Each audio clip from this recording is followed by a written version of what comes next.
नमस्कार, मी दीप्ती चौधरी, पुणे शहर काँग्रेस अध्यक्ष. पुणे शहरामध्ये छात्रों की गुंज हा कार्यक्रम येत्या 22 तारखेला होतोय आणि पुणे शहरामध्ये सावित्रीबाई फुलेंची पहिली शाळा भिडेवाडा हे या ठिकाणी सुरू करण्यात आली आणि म्हणून पुणे शहरामध्ये जेव्हा कार्यक्रम करण्याचं निश्चित झालं त्यावेळेला फक्त तरुणींसाठी हा कार्यक्रम असावा अशा प्रकारचा एक भावना पुढे आली आणि या ठिकाणी फक्त आणि फक्त तरुणींसाठी हा कार्यक्रम होतोय. अतिशय उत्साहाचं वातावरण आहे, म्हणजे आश्चर्य वाटेल इतका प्रतिसाद आम्हाला खूप मोठ्या प्रमाणावर मिळतोय. या ठिकाणी एवढ्या जणांची अरेंजमेंट करायची कशी हा आमच्या पुढे प्रश्न आहे आणि फक्त तरुणी नाही तर तरुणांनी सुद्धा या ठिकाणी रजिस्ट्रेशन केलेलं आहे.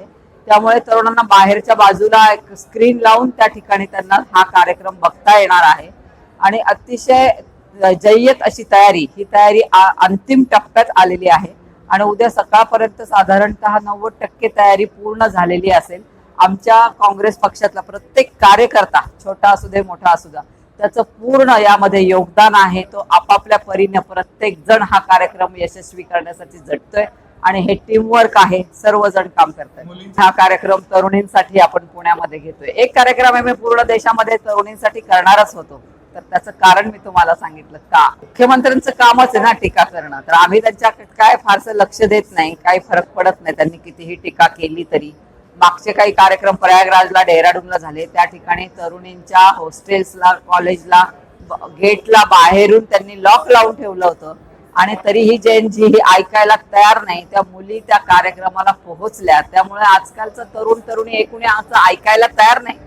कुणी कितीही बंधनं घातली, कुणी काहीही बोललं तरी शेवटी त्यांना जो विश्वास वाटतोय तो राहुलजींबद्दल वाटतोय, त्यांना जवळचा मित्र वाटतोय, त्यांना भाऊ वाटतोय, त्यांना घरातला सदस्य वाटतोय आणि हा माणूस आपले प्रश्न सोडवेल हा विश्वास तरुणींना या ठिकाणी वाटल्यामुळे या ठिकाणी खूप मोठा प्रचंड असा प्रतिसाद आम्हाला मिळतोय. 100% रेकॉर्ड ब्रेक होणार आणि हा कार्यक्रम सक्सेसफुल होणार.